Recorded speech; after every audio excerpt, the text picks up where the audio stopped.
ധാരയിൽ ഏറ്റവും പ്രശസ്തമായി നമ്മളെല്ലാം സാധാരണഗതിയിൽ ചെയ്യാറുള്ള ധാരയാണ് ജലധാര. സാമ്പത്തിക ചെലവ് കുറവുള്ളത് എന്നതുകൊണ്ട് തന്നെ നമ്മളെല്ലാവരും സാധാരണ ശിവക്ഷേത്രത്തിൽ പോകുന്ന എല്ലാ വ്യക്തികളും ചെയ്യാറുള്ള വഴിപാടാണ് ജലധാര. വളരെ ചെറിയ രീതിക്കുള്ള ചെലവ് മാത്രമേ അതിന് വരുന്നുള്ളൂ. ജലമാണ് അതിൽ ഉപയോഗിക്കുന്നത്.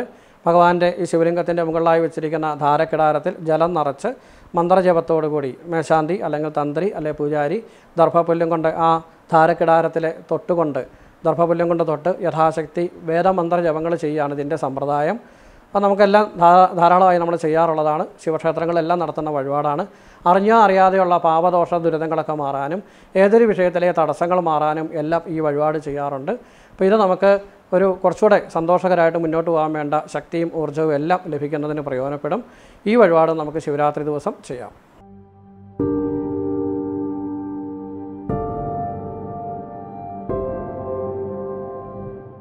ശത്രുദോഷങ്ങളെ കൊണ്ട് ക്ലേശിക്കുന്നവരാണ് നമ്മൾ ധാരാളം വ്യക്തികളും. പ്രത്യേകിച്ച് നമ്മൾ ആർക്കും ഒരു ദ്രോഹവും ചെയ്തില്ലെങ്കിൽ പോലും നമ്മൾ ചെയ്യുന്ന പല വിധത്തിലുള്ള പ്രവർത്തനങ്ങളെ കൊണ്ടും അല്ലെങ്കിൽ നമ്മുടെ ജീവിതത്തിൽ നമുക്കുണ്ടാകുന്ന അഭിവൃദ്ധികളോടുള്ള അസൂയ കൊണ്ടോ ഒക്കെ നമ്മളോട് ശത്രുതയുള്ള ധാരാളം വ്യക്തികൾ നമ്മുടെ വീടിൻ്റെ അകത്തും പുറത്തും ചുറ്റുപാടും എല്ലാം ഉണ്ടാകാം. അപ്പോൾ ഇവരിൽ നിന്നുണ്ടാവുന്ന പ്രാർത്ഥനകളെ കൊണ്ടോ ഏതെങ്കിലും രീതിയിലുള്ള ദുഷ്കർമ്മങ്ങളെ കൊണ്ടോ ഒക്കെ വരുന്ന ഒരു ഊർജം നമുക്കുണ്ടാവേണ്ട ഐശ്വര്യത്തെയും അഭിവൃദ്ധിയെയൊക്കെ തടസ്സപ്പെടുത്താം. ഇങ്ങനെ ശത്രുദോഷത്തെ കൊണ്ട് നമുക്ക് ന്യായമായും കിട്ടേണ്ട നേട്ടങ്ങൾ പോലും കിട്ടാതെ വലയുന്ന ആൾക്കാർ ധാരാളം വ്യക്തികളുണ്ട്. ഇത്തരക്കാർക്കെല്ലാം ഈ ഒരു ദോഷങ്ങളൊക്കെ മാറാൻ വേണ്ടി അഷ്ടഗന്ധ ജലം കൊണ്ടുള്ള ധാര ഏറ്റവും വിശിഷ്ടമാണ്. അഷ്ടഗന്ധം എന്ന് പറഞ്ഞാൽ നമുക്ക് മേടിക്കാൻ കിട്ടും, അങ്ങാടിക്കടയിലെ പൂജാ ഷോട്ട്സിലൊക്കെ മേടിക്കാൻ കിട്ടും. അഷ്ടഗന്ധം എന്ന് പറഞ്ഞാൽ കുറച്ച് സുഗന്ധ വസ്തുക്കൾ ചേർത്തുള്ള ഒരു പൊടിയാണ്. അത് ചേർത്തിട്ടുള്ള ജലം കൊണ്ടുള്ള ധാരയാണ്. അത് അഭിഷേകത്തിന് ഉപയോഗിക്കാം, ധാരയായിട്ടും ചെയ്യാം. ശത്രുദോഷ ദുരിതങ്ങളെല്ലാം ഇതിലൂടെ അതിൻ്റെ ശക്തിയെല്ലാം കുറഞ്ഞു കിട്ടും.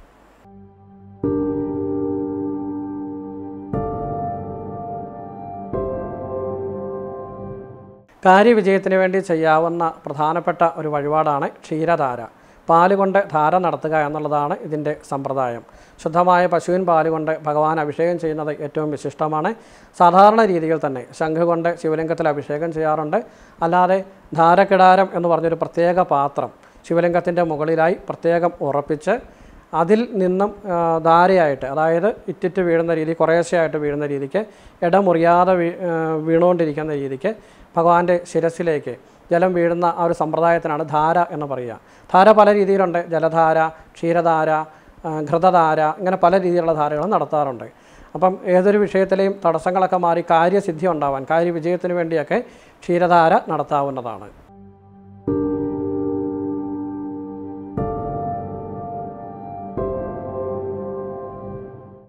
സർവൈശ്വര്യ സമൃദ്ധിക്ക് വേണ്ടി, അതായത് ഏതൊരു വിഷയത്തിലെയും തടസ്സങ്ങളൊക്കെ മാറി നമുക്കൊന്ന് അഭിവൃദ്ധിയും ഐശ്വര്യവും ഉണ്ടാവാൻ വേണ്ടി നെയ്യ് കൊണ്ട് ധാര നടത്തുന്നത് വിശിഷ്ടമാണ്. ചില ആൾക്കാരെ സംബന്ധിച്ച് അവർ പല വിധത്തിലുള്ള ജോലിയും കാര്യങ്ങളും വിഷയങ്ങളും ഒക്കെ ചെയ്തിട്ടും ഒന്ന് പച്ച പിടിക്കുന്നില്ല എന്നൊരവസ്ഥ കാണും. കഷ്ടപ്പാടുകൾ മാറാതെ കിടന്ന് വട്ടം കറങ്ങുന്നുണ്ടാവും. അത്തരം അവസ്ഥയൊക്കെ മാറി ഒന്ന് അഭിവൃദ്ധി വരുന്നതിന് വേണ്ടി നെയ്യ് കൊണ്ട് ധാര നടത്തുന്നത് നല്ലതാണ്. നെയ്യ് കൊണ്ട് ധാര നടത്തുക എന്ന് പറഞ്ഞാൽ ചിലവേറിയ ഒരു കാര്യമാണ്. കുറേ നെയ്യ് വേണം. അപ്പോൾ അതിന് സാമ്പത്തിക ചിലവൊക്കെ കൂടുതൽ വരും. അങ്ങനെ പറ്റുന്നില്ലാത്തവർക്ക് നെയ്യ് അഭിഷേകമായിട്ടും ചെയ്യാം. എന്ന് പറഞ്ഞാൽ അളവ് കുറവാണെങ്കിൽ നെയ്യ് അഭിഷേകമായിട്ട് ചെയ്യാം. നെയ്യ് കൂടുതൽ നമുക്ക് മേടിക്കാനൊക്കെ സാധിക്കുന്നുണ്ടെങ്കിൽ അത് ധാരയായിട്ട് ചെയ്യാം.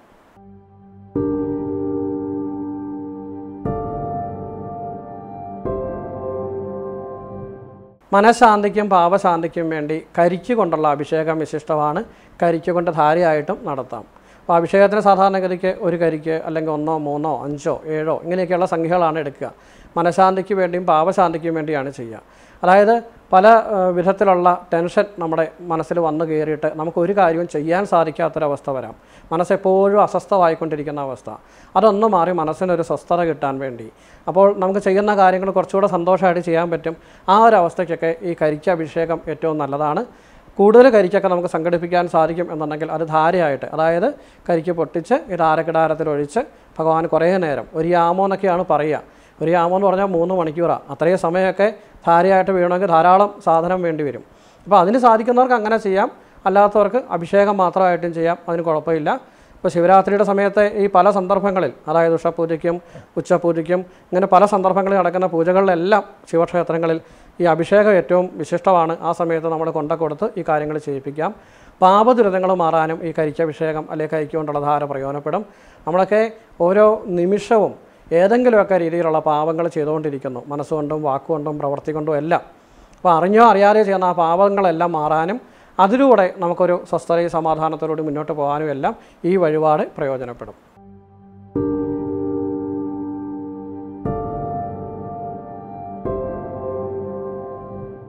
മുൻജന്മാർജിതമായി കിടക്കുന്ന പാപദോഷ ദുരിതങ്ങൾ നമ്മുടെ ഈ ജന്മത്തെ സുഖ ദുഃഖങ്ങൾക്കെല്ലാം കാരണമാകുന്നു എന്നാണ് സങ്കല്പം.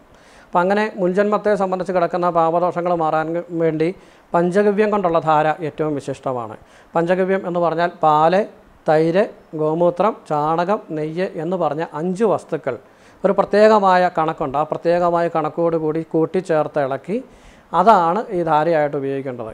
അതും ഈ പറഞ്ഞ പോലെ ദ്രവ്യം കൂടുതലുണ്ടെങ്കിൽ ധാരയായിട്ട് ചെയ്യാറുണ്ട്, അഭിഷേകമായിട്ടും ചെയ്യാറുണ്ട്. അപ്പം കഴിഞ്ഞ ജന്മത്തിൽ അല്ലെങ്കിൽ അതിനു മുമ്പുള്ള ഏതെങ്കിലും ജന്മങ്ങളിൽ ഏതെങ്കിലും രീതിയിലൊക്കെ നമ്മുടെ ഒരു സ്വാർത്ഥമായ മനസ്സോടുകൂടി ചെയ്തു വെച്ചിരിക്കുന്ന തെറ്റുകളും ദോഷങ്ങളും ദുരിതങ്ങളും ഒക്കെ ഉണ്ടെങ്കിൽ അത് എല്ലാം നമ്മുടെ ഈ ജന്മത്തെ സുഖദുഃഖങ്ങളെ ബാധിക്കാം. അവയിൽ നിന്നെല്ലാം, അതായത് ആ ദോഷങ്ങളെല്ലാം ഒന്ന് മാറി നല്ല രീതിക്ക് മുന്നോട്ട് പോകാൻ ഈ വഴിപാട് നിങ്ങൾക്ക് പ്രയോജനപ്പെടും.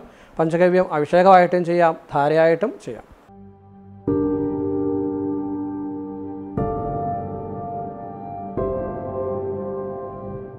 അറിഞ്ഞോ അറിയാതെയോ നാം ചെയ്യുന്ന പല പ്രവർത്തനങ്ങളെ കൊണ്ടും മറ്റു പലർക്കും പല വിധത്തിലുള്ള വേദനകളും ഉണ്ടാകാറുണ്ട്.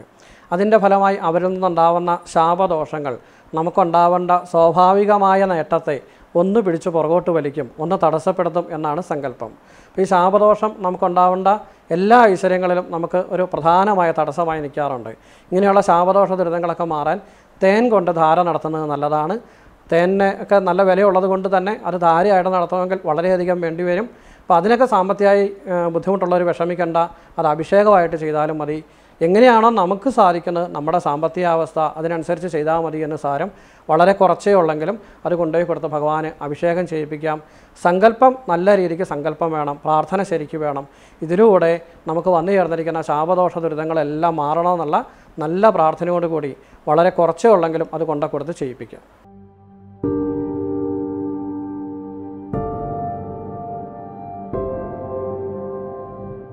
രോഗശാന്തിക്കും ആരോഗ്യസിദ്ധിക്കും വേണ്ടി എണ്ണ കൊണ്ട് അഭിഷേകമോ ധാരയോ ചെയ്യുന്നത് നല്ലതാണ്. എള്ളെണ്ണയാണ് വേണ്ടത്. ഇപ്പോൾ ശുദ്ധമായ നല്ല എള്ളെണ്ണ കൊണ്ട് ഭഗവാന് അഭിഷേകം നടത്താം, അതുപോലെ തന്നെ ധാരയായിട്ടും നടത്താം. ഇപ്പോൾ ഏതെങ്കിലും രീതിയിലുള്ള രോഗാതി ദുരിതങ്ങളൊക്കെ നമുക്ക് വരുന്നുണ്ടെങ്കിൽ അത് ശരീരത്തിൻ്റെ സ്വതവേ ഉള്ള ഒരവസ്ഥ കൊണ്ട് നമുക്ക് രോഗങ്ങൾ വരാം, അല്ലാതെയും വരാം. അതായത് ഏതെങ്കിലും രീതിയിലുള്ള ദോഷങ്ങൾ നമ്മളിൽ മുൻജന്മാർജിതമായിട്ടോ ഈ ജന്മത്തെ സംബന്ധിക്കുന്നതോ ആയ പാപദോഷങ്ങളെ കൊണ്ട് നമുക്ക് രോഗാതി ദുരിതങ്ങൾ വരാം. അങ്ങനെ വന്നിട്ടുള്ള ആ ദോഷങ്ങൾ മാറുന്നതിന് വേണ്ടി ഇപ്രകാരമുള്ള വഴിപാടുകൾ പ്രയോജനപ്പെടും.